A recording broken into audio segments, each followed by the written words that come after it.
بسم اللہ الرحمن الرحیم۔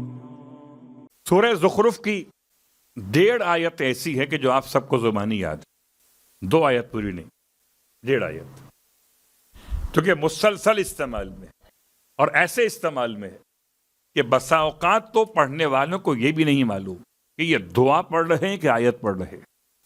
جیسے ابھی دعائے کمیل میں کتنی آیتیں موجود ہیں اندر. مولائے کائنات کی بارگاہ مقدس سے یہ دعا، اور گرچہ بہت بار اس منبر سے علماء نے خطبہ نے بیان کر دیا ہوگا، لیکن پھر ایک مرتبہ اور دعائے کمیل کی تلاوت خالی شب جمعہ کوئی فارمیٹو نہیں ہے کہ ہم نے اس کو معمول کے لحاظ سے پڑھ لیا، نہیں، بلکہ وسعت رزق کے لیے پڑھی ہے. جس کی روزی تنگ ہو رہی ہے، شب جمعہ نہیں، روز پڑھیے. جس کا مسئلہ روزگار کا ہے، کاروبار کی برکت نہیں ہو رہی، جاب چھوٹ گئی ہے، تو اس سے بہتر وہ کون سی دعا ہوگی؟ اس میں امام نے خدا سے اتنا قریب کیا کہ اسے سری اور رضا کہہ دیا ہے، سارے مسائل کو سولو کرتے ہوئے کہ جن بنیادوں پر دعا قبول نہیں ہوتی، مصیبتیں آتی ہیں، وہ گناہ پہلے بخشوائے گئے، پھر خدا سے قریب بتائے گئے. اس دعائے کمیل کی برکت. اس کے ساتھ ساتھ دوسری بات کہ اگر انسان دشمن کا خوف رکھتا ہو تو دشمن کے خوف کو دور کرنے کے لیے دعائے کمیل بہترین دعا ہے. جس کو خوف ہو کسی دشمن سے، اسے چاہیے کہ دعائے کمیل کو وسیلہ بنائے اور روز پڑھے، صرف شب جمعہ نہیں. وسعت رزق، دشمنوں کے شر سے حفاظت اور حاجات کی برآوری کے لیے دعائے کمیل، اس کی جو حاجت ہو اس حاجت کے لحاظ سے پڑھے. اب رہا یہ مسئلہ کتنے دن پڑھیں، ہم لوگ عام طور پہ پوچھتے ہیں کتنے دن پڑھیں، کس وقت پڑھیں، چونکہ روایت میں نہ دن کا عنوان آیا نہ وقت کا حوالہ آیا، تو یہ تو آسانی ہو گئی. جب تک دن ہو پڑھیے، جب تک وقت رہے پڑھتے رہیے، یہاں تک کہ امام وقت کا وقت ہو جائے، جب تک آپ کا مسئلہ سولو نہ ہو. اچھا، ہم تو ویسے ہی اس بات کے عادی، مسئلہ سولو ہوا اور پھر کون سی دعا اور کیسی دعا، مع السلام. جب تک مسئلہ سولو نہیں ہوا تو پھر علم کے پاس بھی ہیں، پھر قرآن کے ساتھ بھی ہیں، پھر دعائے کمیل کی تلاوت میں بھی ہیں. تو دعائے کمیل خالی اس لیے نہ پڑھیے کہ شب جمعہ پڑھائی گئی تو پڑھ لی. آپ کا اپنا کام ہو تو اپنے کام کے لحاظ سے پڑھیے. بات کہاں سے کہاں نکل گئی. ایک ہی آیت اس میں خاص طور سے یاد رہتی ہے باقی آیتوں کے مقابلے میں. افمن کان مومنا کمن کان فاسقا لا یستوون. اسی انداز سے ایک 1.5 آیت وہ ہے جو سورہ زخرف کی ہے اور ہم اسے دعا کے طور سے پڑھتے ہیں. بات چلی یہیں سے تھی. اور 1.5 آیت کون سی؟ بہت آسان سی ہے. آیت نمبر 13 کا آخری حصہ اور آیت نمبر 14 پوری. سبحان الذی سخر لنا ھذا وما كنا له مقرنین وإنا إلى ربنا لمنقلبون. یہ کہاں پر لکھا ہے؟ یہ حدیث نہیں ہے، یہ کوئی دعا نہیں ہے، یہ قرآن مجید کی آیتیں ہیں. اب خیال کیجئے گا، کبھی اگر گھر میں یا گاڑی میں آپ نے اس دعا کو لکھوا لیا ہو یا لگا لیا ہو اور پلاسٹک کوٹنگ کے بغیر ہو، تو اسے صفائی کے دوران ہاتھ بغیر وضو کے لگانا حرام. صلوات پڑھیں محمد و آل محمد. آیت ہے. تفصیل کو چھوڑتا ہوں. سورہ زخرف کے اعتبار سے ایک پیغام تھا کہ ویسے کسی اور سورے میں یہ آپ کو شاید نہ ملے، ہے ہی نہیں، اسی سورے کے اندر ہے. اور اسی سورے میں امام زمان کا تذکرہ بھی ہے. وَجَعَلَهَا كَلِمَةً بَاقِيَةً فِي عَقِبِهِ. اور اسی کلمہ باقیہ نے یاد کیا زیارت ناہیہ میں ایک اور کلمہ خدا کو. اس کلمہ خدا تک پہنچنے کے لیے ہم نے سفر طے کیا اور 21 انبیاء کے نام مکمل کر دیے.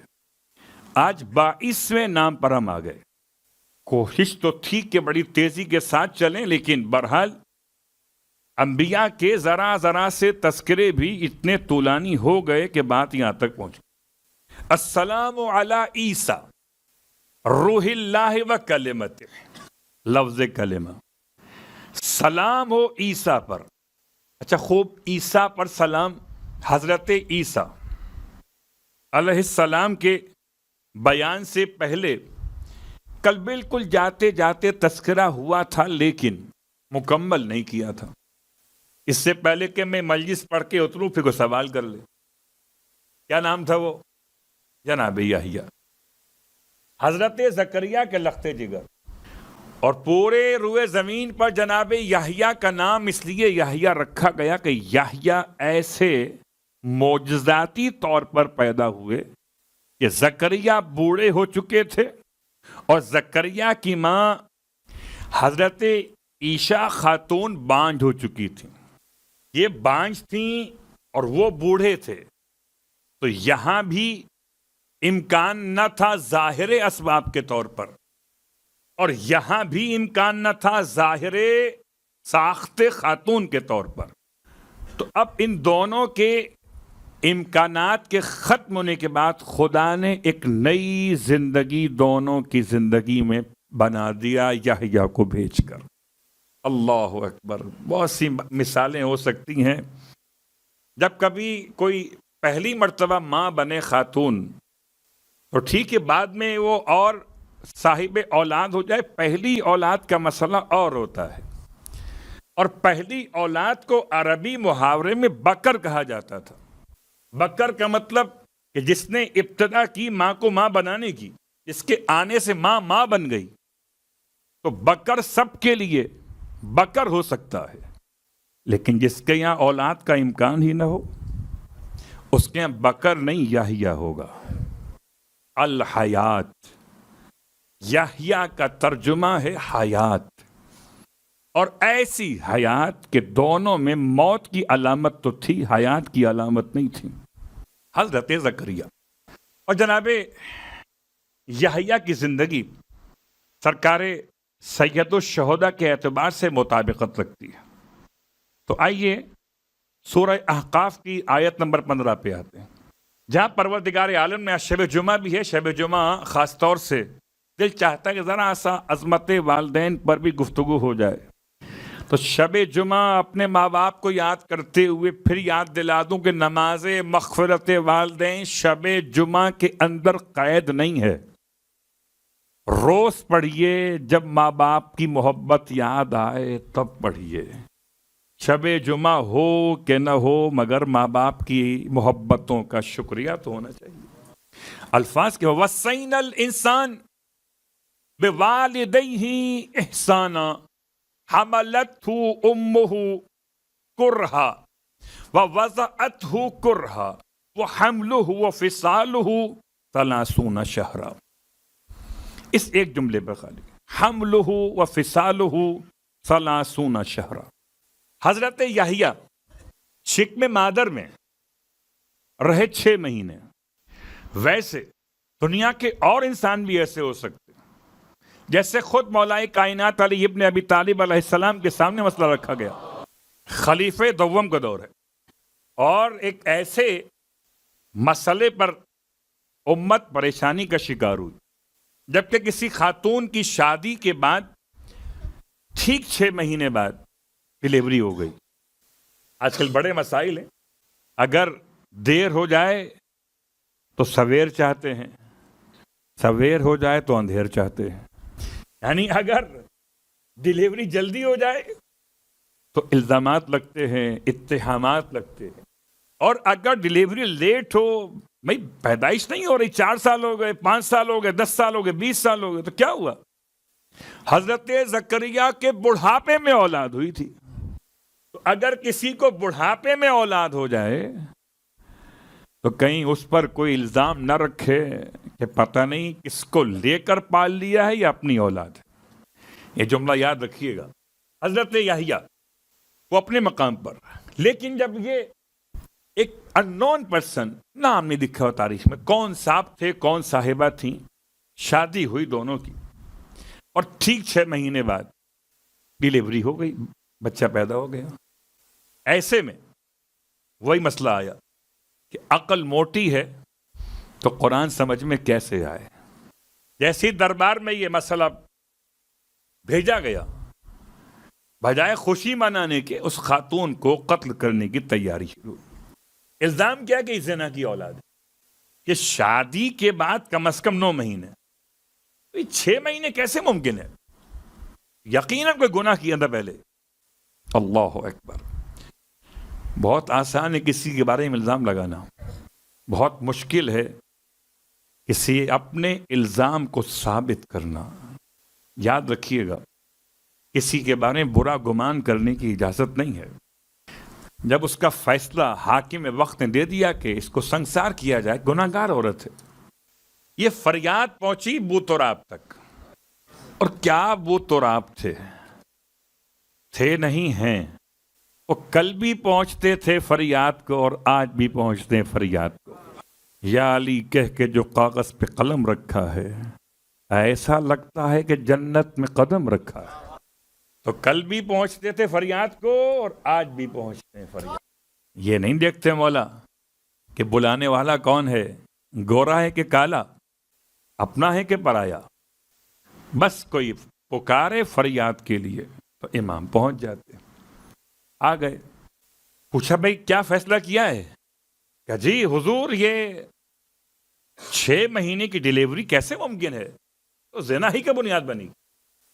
اچھا، اس زمانے میں بہرحال میڈیکل اتنا ایڈوانس نہیں تھا کہ کوئی لیبارٹری ٹیسٹ کیے جاتے، کوئی ڈی این اے ہوتا، کوئی پری میچر پریگنسی کے اعتبار سے کچھ مسائل سمجھائے جا سکتے ہوتے۔ کیا سمجھتے بیچارے، فیصلہ جو مہینوں پہ کرتے ہوں، انہیں کیا خبر کہ خدا نے کیا راز رکھے ہیں۔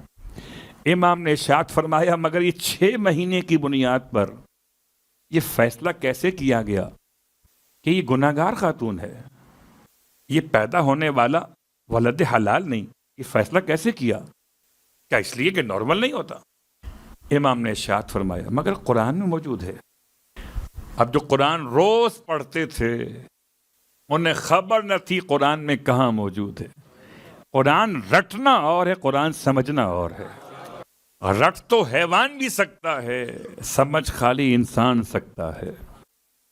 اور اسی لیے حیران ہو کے پوچھا کہ بھلا قرآن میں ہے؟ ہاں جی قرآن میں ہے۔ اب قرآن میں یہ لکھا ہوا نہیں ہے 6 مہینے، قرآن کی 2 آیتوں سے نتیجہ ملے گا۔ ایک سورہ احقاف کی آیت نمبر 15، ایک سورہ بقرہ کے اندر۔ امام نے ارشاد فرمایا کیا تم نے نہیں پڑھا؟ کیا لکھا ہوا ہے؟ حملہ، حمل پریگنسی، کیا حملہ وفصالہ 30 شہرا، 30 مہینے۔ تو 30 مہینے میں 6 مہینے کہاں سے آ گئے؟ کہ اب جاؤ سورہ بقرہ کی طرف۔ والوالدات یرضعن اولادہن حولین کاملین لمن اراد ان یتم الرضاعہ۔ قرآن کہتا ہے اور ماؤں کو چاہیے کہ اپنے بچوں کو رضاعت کرائیں، شیر دیں ان کو، اگر چاہتی ہوں کہ رضاعت کامل ہو جائے تو 2 سال حولین کاملین، اور 2 سال کا مطلب 24 مہینے، اور 24 مہینے میں سے اگر 30 مہینے کو سامنے رکھ کر تلاش کرے تو باقی 6 ہی تو بچتے ہیں۔ یہاں تک آپ کو لایا اس لیے کہ نامور شخصیات اپنے مقام پر، غیر نامور شخصیات بھی 6 مہینے شکم مہدر میں قیام کیا، اس کی مثال موجود ہے۔ حضرت یحییٰ کی مثال اس لیے بلند ہے کہ باقی سب بے نام و نشان رہے ہوں گے، یحییٰ پہ کل بھی سلام تھا اور آج بھی سلام ہے۔